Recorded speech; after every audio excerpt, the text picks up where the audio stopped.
you're forced to learn patience. You're forced to deal with adversity. You're forced to deal with a whole different type of stress and really almost like survival. And you're faced with situations that are way more stressful than the actual world. So by the time you get out back into the world again, things can't really faze you. Now, of course, there's gonna be curveballs and life happens. There's gonna be stressors, but you're gonna be well prepared for it, because what you're going through right now, a lot of times it may feel like life and death. The amount of times where I thought I had another hour to live, I can't even describe how many times I thought that. I can't even count, because there were so many. So when you have these kind of deep, intense experiences, it just builds your character. So you actually come out stronger than you were before. I can take on anything now in my life. I'm now currently living a life in which I never thought I would be able to ever live again.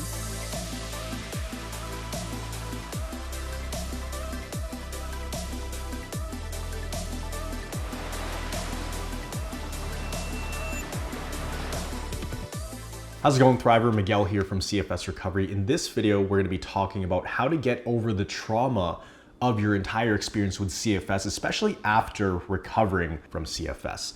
Now, if you don't know me, if you haven't watched my channel, if you're new here, my name is Miguel. I run CFS Recovery, and we essentially help people recover from chronic fatigue syndrome, long COVID, fibromyalgia, and any other hypersensitive nervous system issue. Essentially, if you've had all these tests and scans done and the doctors and specialists are saying you're completely fine and they're just sending you home and not really giving you a solution, but you're still dealing with dozens, sometimes multiple dozens of symptoms, then we're here to help. So I myself, I've been through the thick of it. At my worst, I was bedridden for 8 months straight. I was actually hospitalized for 2 months straight because I was in really bad shape. But eventually I worked my way back up, building my life from ground zero, essentially being in a hospital bed to being in a wheelchair to using a walker to using my own 2 feet to the point where I am now, where I can exercise and work full time and travel all around, and I don't have any symptoms whatsoever. So my goal for this video is to give you some insights on how to overcome these roadblocks and hurdles that you're dealing with in recovery, specifically this trauma and sometimes guilt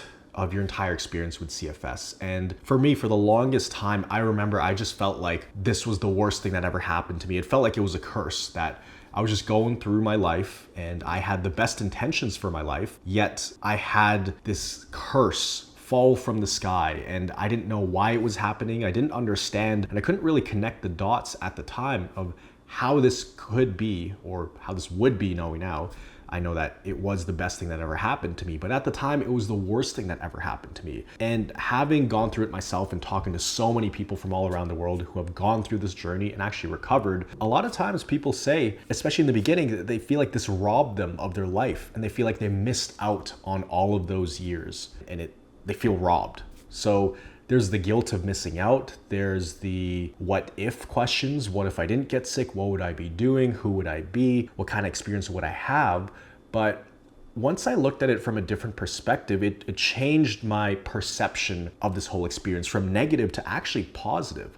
And that's what a lot of people realize is once they get over this, once they come out the other side and they start getting their lives back, they're actually thankful for CFS. They don't have much trauma around it because they realize the benefits that came along with it. Now, it's difficult to understand that when you're in the thick of it because you don't really reap the benefits, or you don't realize the benefits until the end of your journey, right? And I don't want to say end because it's an ongoing journey of optimizing your health. I'm still optimizing my health to this day, and I don't feel any symptoms at all whatsoever.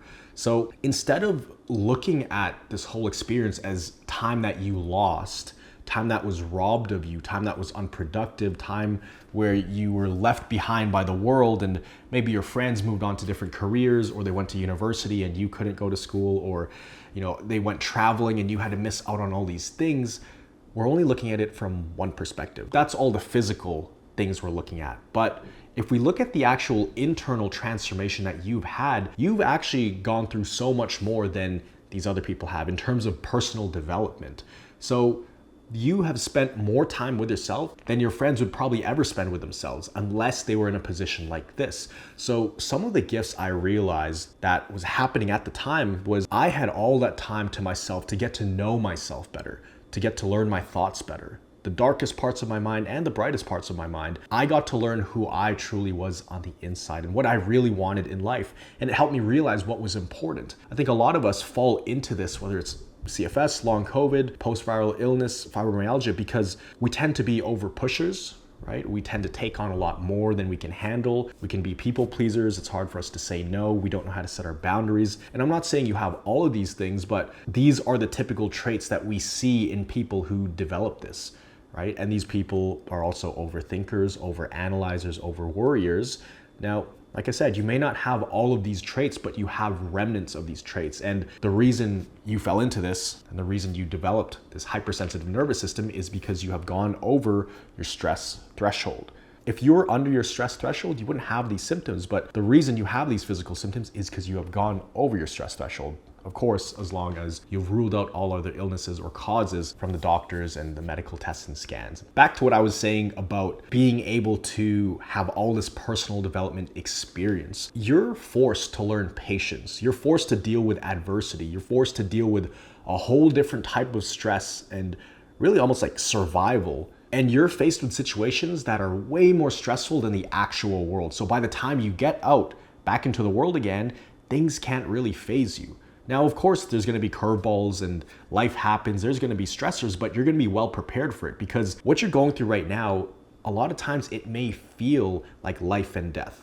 The amount of times where I thought I had another hour to live, I can't even describe how many times I thought that. I can't even count because there were so many. So when you have these kind of deep, intense experiences, it just builds your character. So you actually come out stronger than you were before. And that's something I knew what was happening when I was in the moment. I knew, if this thing doesn't kill me, it's going to make me stronger. Right? That famous saying. And I think it's so true because once you make it out the other side, you're almost like calloused. You have a tougher spirit. You're able to withstand more kinds of stress and you know how to use your mind to think better and think healthier and do things in a more sustainable way. Because I've worked with so many people from all around the world and our coaches have worked with hundreds of people and we see patterns and we make it very clear that the goal isn't to go back to your old life. If you go back to your old life, the life that you miss so much, the life that you wish you could get back to, if you went back to that old life, you're just going to restart the cycle because you go back to being the same person. The same person will have the same beliefs, will take the same actions. Actions lead to habits. Habits lead to essentially your destiny, and then history repeats itself. So if you go back to who you were, you're going to end up with the same results, basically where you are right now. So you can't go back to who you were before. You have to go level up to an improved version of yourself. The only way to do that is to actually let go of a part of yourself. And I think that's what people struggle with so much when they're in that phase of the trauma around CFS, feeling like this robbed them of something. We could say it robbed you of something. We could say it took away a part of you that was not sustainable. So it actually gave you space to kind of reinvent yourself in a way. So you have to look at it from a different perspective. And it's very difficult to do this. I understand when you're in the thick of it. If you're having back-to-back APs, it can be difficult to do that. But I have seen people in their 50s, 60s, 70s turn their mindset around and start looking at this as almost like a stepping stone to get to the next level, almost like a springboard to level up who they are as a person, versus looking at this as a roadblock that was just bestowed upon them by the universe. So you want to look at this as an opportunity that forced you to improve who you are as a person.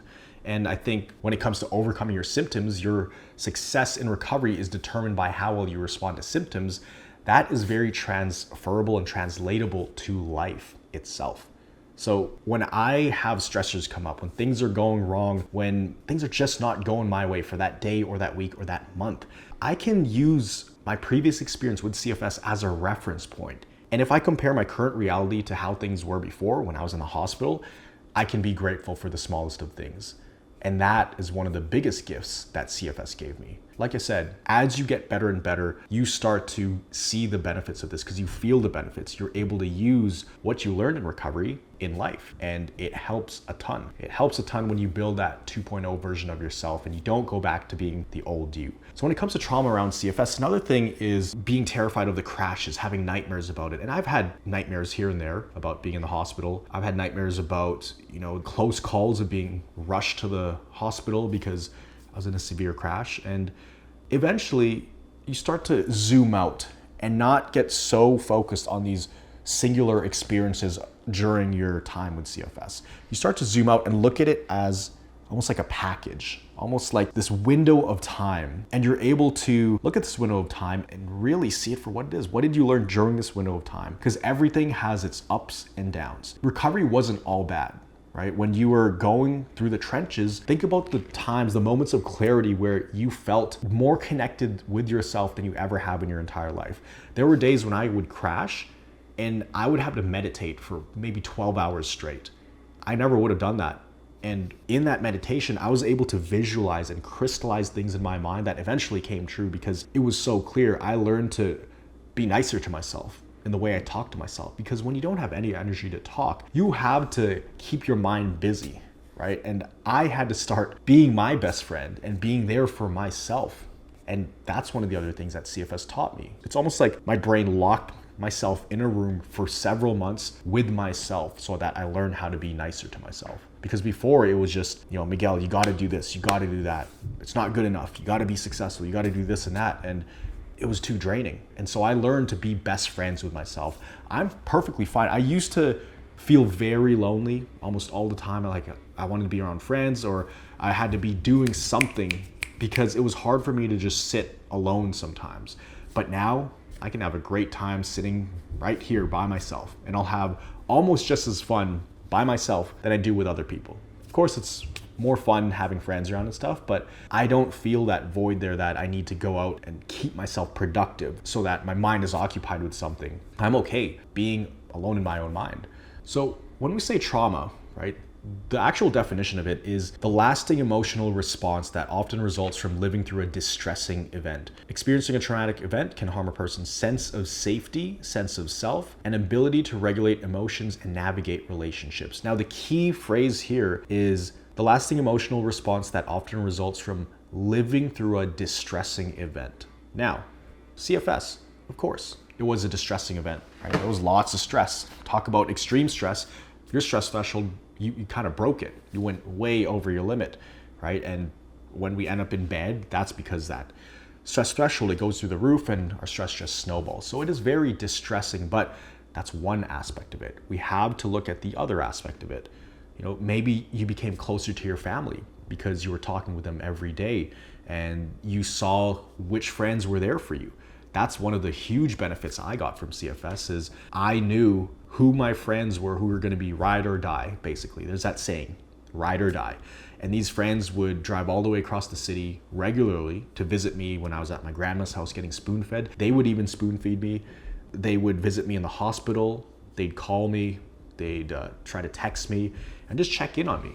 And I'll never forget that, right? Not all my friends did that. I had a lot of acquaintances and friends before. I thought I had a huge circle, but I know I have a core group of 4 to 5 people I know I can rely on literally with my life. And so that's another thing I learned from it. So I know if I ever won the lottery, I'm gonna help these guys out. Or if they ever ask me for help, there's no doubt in my mind that, yeah, it's not even a question. I got you. So building that stronger relationship with some friends that you didn't realize it was that strong until it was time for them to prove it, that's another gift. So you have to look at the little gifts here and there. And for some people, they may be very closed off to this idea of this is the most horrible thing ever. Miguel, how can you say there's good that comes out of it? Well, that's the reason you're feeling so much trauma behind this, is because you're only able to see it from one side. And like I said, of course, when you're in the thick of it, you're gonna be primed to see the downsides of it. But I guarantee you, if you start looking at the benefits of this, and these are some of the exercises we give people in our programs, it helps them have that mind shift. And even having that mind shift alone makes going through this journey much easier because it doesn't feel like they're fighting a war every single day, right? They almost feel like they're going through this transformation versus fighting an uphill battle that's unwinnable, like they're fighting a ghost, which is CFS. It becomes a winnable battle and becomes much easier to navigate, and it becomes almost satisfying to move through recovery knowing that you are improving yourself as a person. And this goal over here, if you're starting here and you have this goal of thriving health, that by the time you reach there, you're going to be a new and improved 2.0 version of yourself. Basically, a much better version of who you are today, right? And that person is inside right now. That is you. Start thinking of it differently. I would challenge you to start finding the benefits in what you're going through. Even if it's just 1 or 2 simple benefits, I guarantee you will find something if you put the effort in and look at it. And once you start balancing it out, because right now, or if you're watching this, if you're in the thick of it, you may have a very negative perception to what you're going through, and there's almost no positives, of course, right? What you want to do is balance that out. So in doing that, a lot of times it's hard to bring down the negatives because you are feeling symptoms, you are feeling isolated sometimes. People don't really understand what you're doing or what you're going through. Maybe you lost your job, maybe you can't work out anymore and you're not the athlete you used to be. So those are real things. You can't just ignore those. You can't just say they're not true. So it's going to be difficult to bring the negatives down. What you have to do is start stacking the benefits. And once that reaches some kind of equilibrium, or at least gets close, you're gonna feel a lot lighter. You're gonna feel less heavy. You're gonna feel a lot less symptoms because there's less stress on your nervous system. When there's this completely offset perception of what you're going through or what you have gone through, that's what creates stress. When you have them in harmony, that creates some kind of understanding and acceptance of it. And you don't have this super strong emotional charge towards the experience. So literally take a piece of paper. If you have trauma around CFS, write down the negatives about it, write down the positives, and you want that list to be equal, or at least close to equal, to the point where you feel that the experience was just as positive as it was negative. So there's some homework for you today. I hope you enjoyed this video. If you want to learn more about these kind of concepts, if you wanted to get some extra help and wanted a roadmap for your recovery, just click the link down below. That's exactly what we help people with. So I hope this video helps. Always remember that you are a thriver and you are just one mind shift away from living life with thriving health. I'll see you in the next video. Say that CFS recovery is absolutely the real deal. I actually felt like somebody had answered, like somebody explained